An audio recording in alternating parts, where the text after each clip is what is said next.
You're listening to Barbell Logic, brought to you by Barbell Logic Online Coaching, where each week we take a systematic walk through strength training and the refining power of voluntary hardship.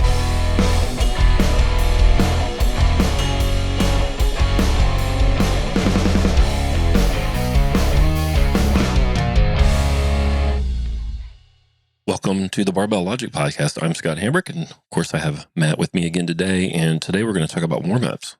So what's happening when we do a warm-up, Matt? I have a theory. Well, first off, the overall goal is just to get prepared for the work sets. That's the overall goal, right?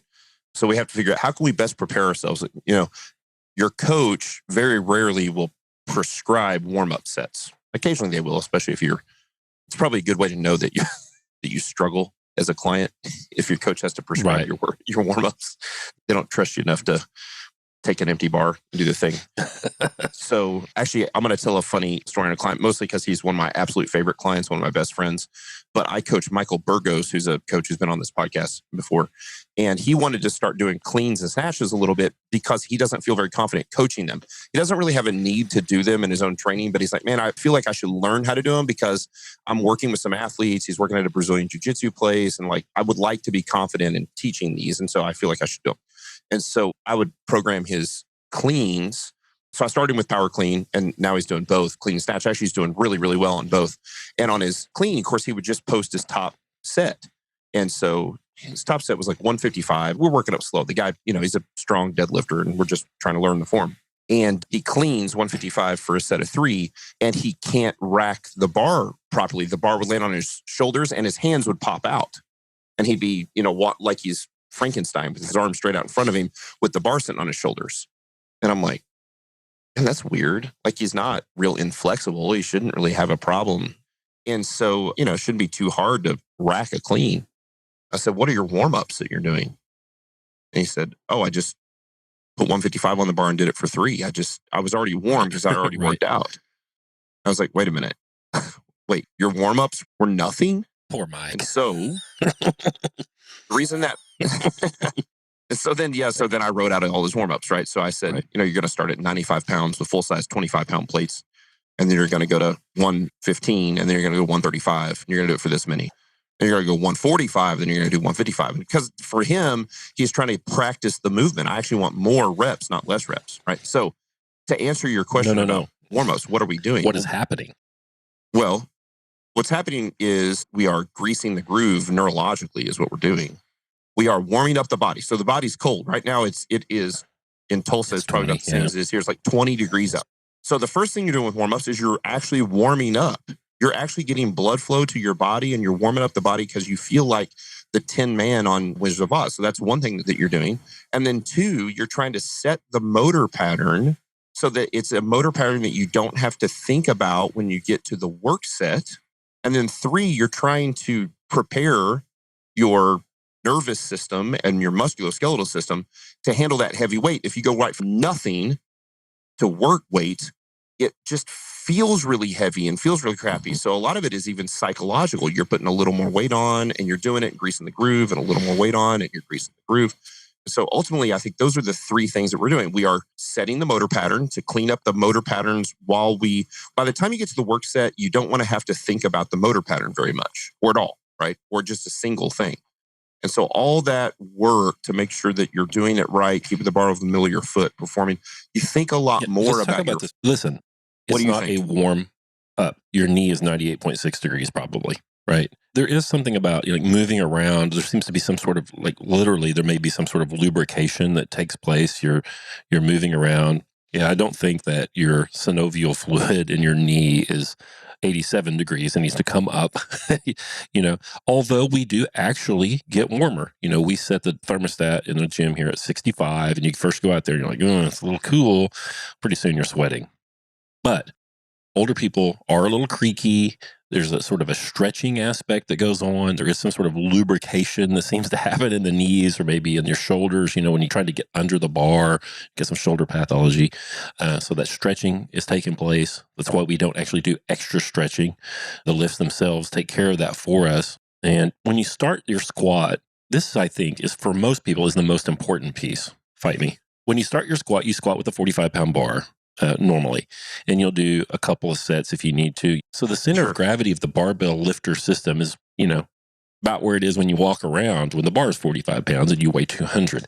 But when you get to 405, the center of gravity of you and the bar, the center of the mass of the barbell dude system is way, way, way up in your chest. It's really close to the bar. And squatting with that center of mass that's so much different than that if just a bodyweight squat or that of the bar feels entirely different. And I think that we need to take like rational jumps in weight so that our brain and our nervous system gets used to this changing center mass so that we can actually do the movement properly. And then of course the bar, if it's very, very heavy, it's shocking. I mean, you're just like, like if you had to just walk 405 out and just squat it, right off the bat, I mean, it's just too much. But if you work up to that, you kind of wade out into the deep end, boil your frog or whatever, it seems to be more manageable. So I think that there is a warm up, the traditional idea of what a warm up is, that certainly is taking place. But I think the more important aspect is you're getting used to the changing center of mass and your form is changing, or the way you're kind of mentally doing these unspoken cues to yourself is changing as the weight goes up so that you can still do it properly when it weighs way more than you do. And then by time, in your Michael Burgos example, by time he's doing the power clean, he's probably already squatted and he's done some pressing. He's warm. So for him at that point, that's late in his session, he's already warm. He's already done a bunch of stuff with his knees and his shoulders and his elbows. It's really about getting used to the weight in your hands and practicing the movement before it's showtime, I think. What thinkest thou? That's a really smart, that point about the changing center of mass that we talked about in the Master Q episode. I don't know that anybody has ever talked about that in regards to warm-ups.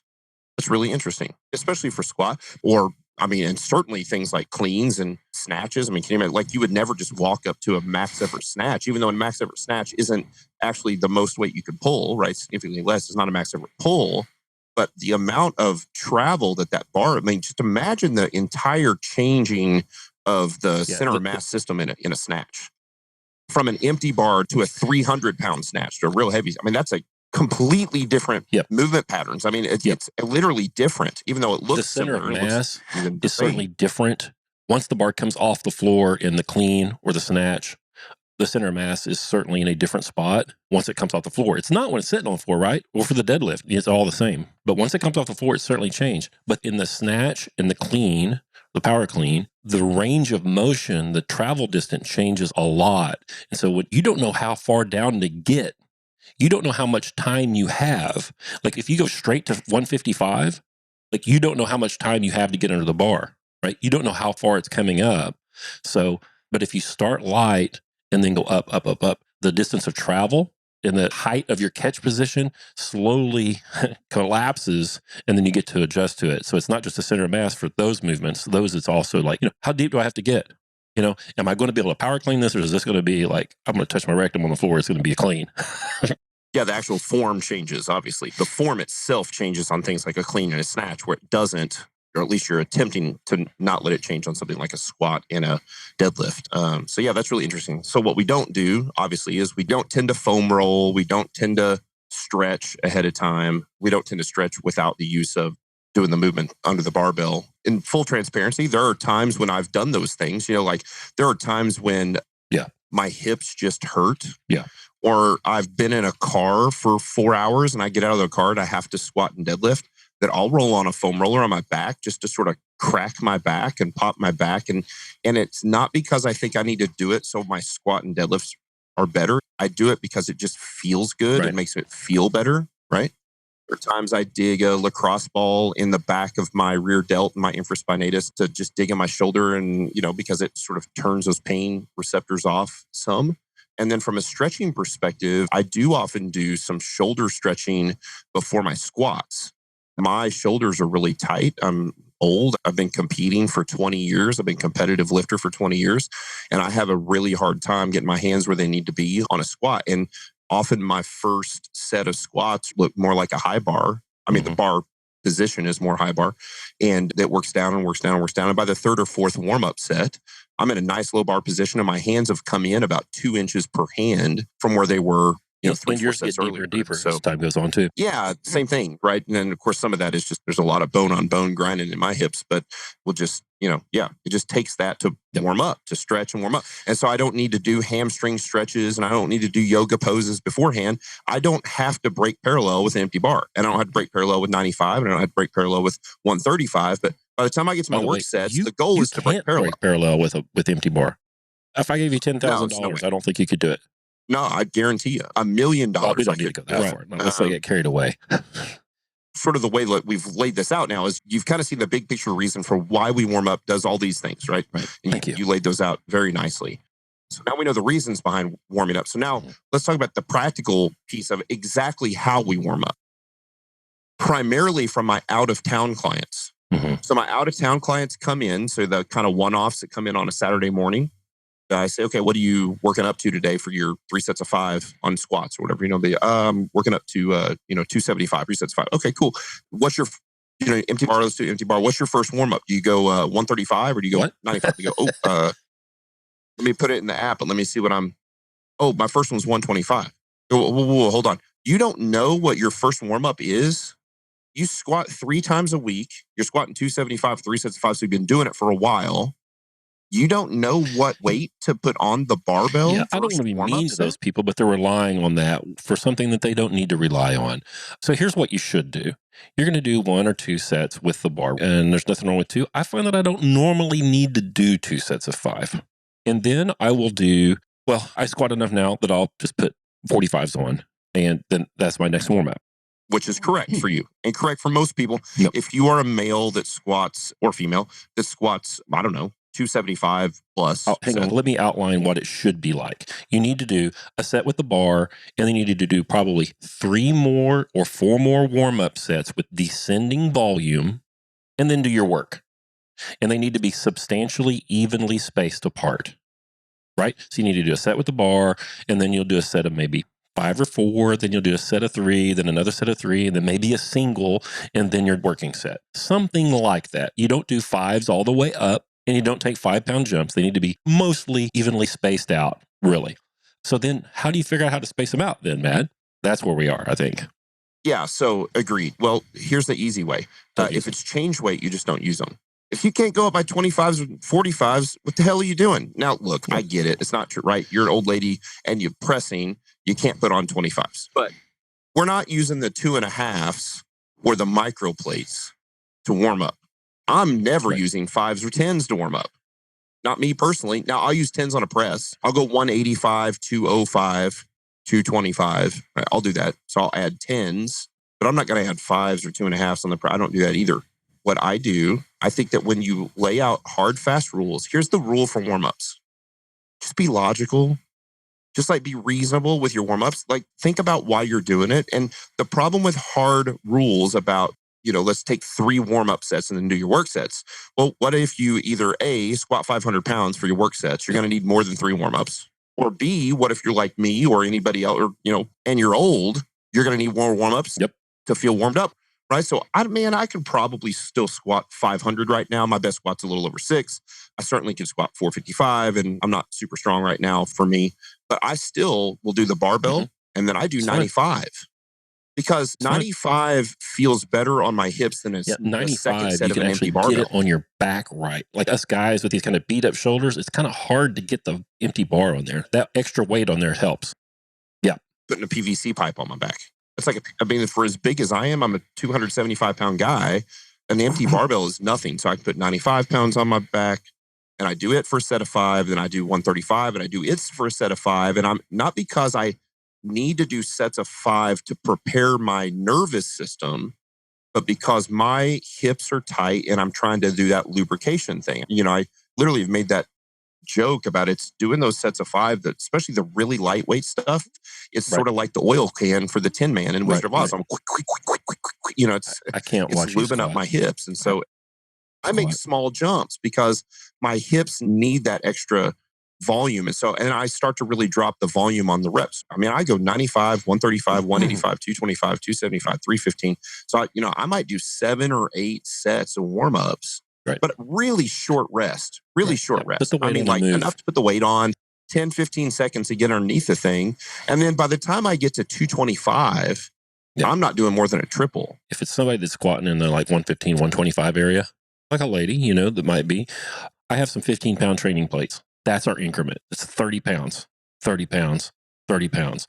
Somebody that's squatting a little bit heavier than that, we'll use the 25s, 50, 50, 50. And if it's somebody north of 275 to maybe north of 300, something like that, I just go 45, 45, 45, then their weight. Now, I am a head case. I am not a good squatter. I need my last warm up to be pretty close to my work. I need to be pretty close to my work because I need it to feel substantially like my work is going to be, particularly if it's going to be like a heavy triple or a heavy 5. If it's going to be that close to my 1 rep max, I really need my last warm up to be pretty darn close. So I might even squat within, my last warm up might be like within 30 pounds of my heavy 5 or my heavy triple. I know that detracts from my ability to do a max effort triple probably. But if I'm going to groove that thing right and not screw it up, that's just what I have to do. So, pick some rational increments to use and just stick with it. Just stick with that. You don't need to be like, okay, I need a blue and a green here. I need a 5 and a 2.5 and a 10. Just pick something that just works and then do that. Watch your volume. A lot of beginners will do way too many, 5, 5, 5, 5, 3, and then do their work, whatever. Watch that volume. If you need it to feel the groove as a beginner, if you need to do all of that to, set the motor pattern, that's okay. But if your knees feel good, you're hitting depth, start to taper that off. We don't want you to spend your energy and all that muscle contractile power. If you're older and stiff like me or somebody else, yes, get those reps in when it's really, really light. Yes. Right. So I'll get my reps in at, again, bar 95, 135. A lot of the times I even take 2 sets at 95 or 2 sets at 135. If I'm really, really stiff, really, really cold, just can't feel get warmed up. By the time I get to 185, I don't want to do 5 anymore. By 225, I'm not doing over 3. Then I'll often just do even singles or doubles for the rest of them working up, because at that point, what I'm trying to do is, again, really subconsciously, I didn't even really understand what I was probably doing there, is getting used to that rising center of mass. That center of mass was moving up my body, and then also not shocking my body with a big jump. For me, I've done those smaller 50-pound jumps for so long, that 45s and 25s, so, doing that progression with 45s and 25s, that if I jump a plate at this point, if I go from 225 to 315, it's shocking to me. Yeah. And that's 50% of my max. It's really low weight, but it's just too much of a shock. And so I need to do that. Now with deadlifts, I always jump plate. Matt, that's what I do. But here's what my deadlift volume would look like. Like the other day, I pulled 455 for 5. So I went 135 for 5, a single at 225, a single at 315, a single at 405, and then my 445 or 455. And here's why I did that. I had already squatted. Yeah, I've been moving. I just need to make sure I'm moving properly when I got to the deadlift. More about the warm up, in the pulling motions. That weight on the bar has to be heavy enough. It has to be significantly heavy so you can get tight against it before you initiate your pull. I can't really get my back tight and get set with 135 on the ground. I can't even really do it at 225. If I pull my back into extension, 225 will come off. So I need the bar to be significantly heavy so I can actually get set properly. And I think that's the case for all of the pulling motions. Yeah, which means if you are not super strong, and I don't mean that in a way that puts you down, but if you're still getting there, then you probably need to make bigger jumps on the deadlift in the beginning. As you get closer to your work set, you make smaller and smaller jumps so that it's more and more. So I gave a perfect example. I'll use Sybil. So, Sybil's deadlifting like 150 for a set of 4 or 5. And so her first set is always 95 on a deadlift. So full size 25-pound plate. So she does 95 for 5. She does 115 for 5.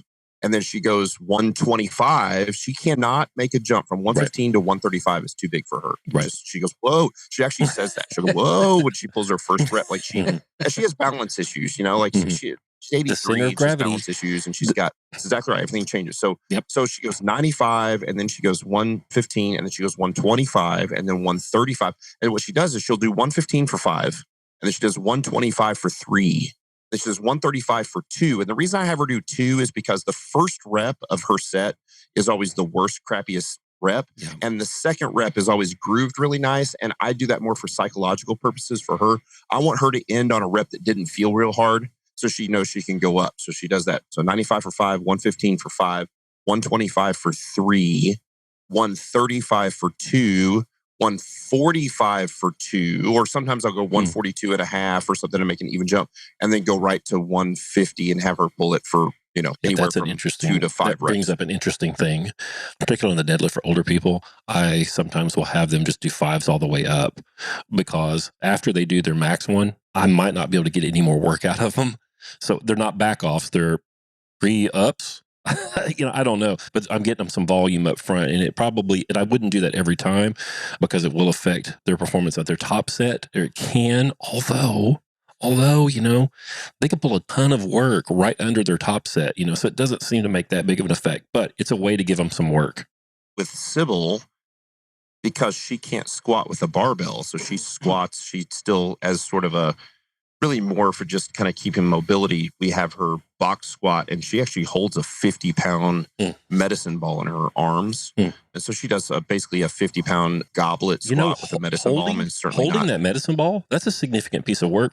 Make her pick it up off the ground. Yeah, she's always like, do I have to pick it up today? Like if she's, if I've been gone on business trip or vacation, I've been gone for 10 days. If she misses a week and a half, I'll hand it to her the first workout and make her squat with it. And the next workout, I'm like, you got to pick that thing up off the ground. And it's actually one of the harder things. It's like an old lady doing strongman stones. A 50-pound medicine ball is pretty big. And it's all the way on the ground. She got to get her hands on the ground, which is pretty tough. And so she does that. Well, so the point there is, because she's not squatting with a barbell, that's the reason she ends up doing 6 sets of deadlifts when we do deadlifts, right? Counting all her warm-ups, because I can get more volume in on the deadlifts. And deadlift is obviously, for Sybil, is the primary strength driver, because she can't squat, right? And she bench presses, and her bench press is decent. Her press is, she's got a lot of shoulder mobility issues. And so we press, but we press usually with some dumbbells, and I often have to kind of guide her. And then she does real heavy lat pull downs. And that's another pretty nice strength driver for her. And so, you just do what you can do. But so I think that my thought process with warm-ups is that the general rule is about you need exactly 3 warm-ups that evenly spaced warm-ups before you go in. And you're making it too difficult. Just think about it logically. If your warm-up, if you split up everything evenly across the board and you I should have a warm-up 90, just make it 95. Just round up to a bigger plate. Don't use a bunch of change plates to get there. And that makes things much simpler. So if you were going to squat 275, what I would do, and I think you do the same, is I would squat 1 or 2 sets with the empty bar. If you're going to squat 275, 3 sets of 5, I would squat 1 or 2 sets with the empty bar for 5. If it was somebody with an LP going to 275, I would do it differently than I would for me. No, I'm talking about, I want to give an example for the average listener. If there's an average listener in LP and he's going to 275, I'd have him do I would have him do them at 95, 135, probably something like 250, and then it's 275. That's funny. That's not what I do. But I don't think what you're doing is wrong. I have an OCD issue with using those weird plates. I'm not doing it. Somebody's going to go 275 is going to do the empty bar for 1 or 2 sets of 5. And they're going to do 135. If they're older, they might do 95. But if they're a middle-aged person or younger, they're going to do 135 for a set of 5. They're going to do 185 for a set of 3. They're going to do 225 for a single or a double. And then if they need to, we can go 250 for a single if they feel like they need that before they go 275. But it's pretty easy to go 135, 185, 225, and 275. That's even jumps all the way up. And unless they just feel like they need something between 225 and 275, and they probably don't, and that's what I would do. And then they don't need it in order to warm up. Fine.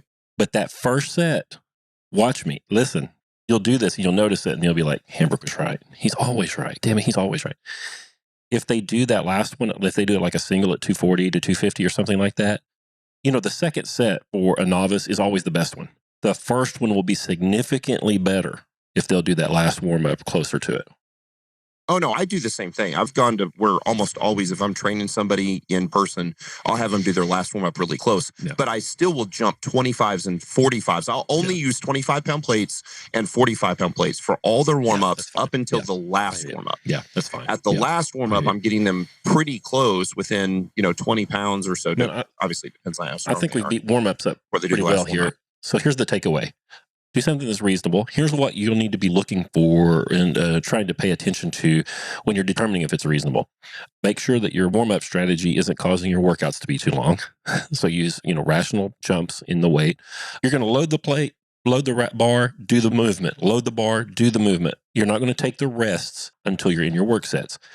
Pay attention to, are you moving properly? Do you need to do another couple of sets with the bar to get your knees moving? whatever. Are you moving properly? And then after that, do enough volume that you get acclimated to the changing center of mass and you're able to move properly under that given weight. So for me, I'm a pretty decent deadlifter. I can go single, because I can reliably pull a good single. I cannot reliably squat good singles, so I have to do a little more volume there to make sure I'm getting used to the weight as it goes up.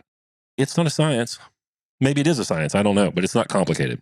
Any gear you put on, like belts and things like that, need to be put on by the last warm up at the latest. I actually like the last 2 warm-ups to be with all the same gear that you're going to do your work sets with, because it changes piece. Yep. Again, you're trying to set that motor pattern. And as far as you talked about, if I do a warm-up set and it feels really wrong, like it just feels really bad, like I just groove it poorly or things hurt, I don't go up. I'll do another warm-up set there. It's more psychological for me, but I've noticed that if I do a set, I mean, even if it's squatting 135, which is so light, man, that felt terrible. If I go to 185, it's not going to get better. It's going to feel worse. I have always had a concept. I joke about it being the Costanza concept. For those of you guys that watched Seinfeld years ago, there was an episode where George Costanza figured out that he would always leave on a high note. And so if he told a joke and everybody laughed, he'd be like, all right, that's it for me. I got to run. And he'd leave, And so I always want the last rep to be a good rep. Yeah.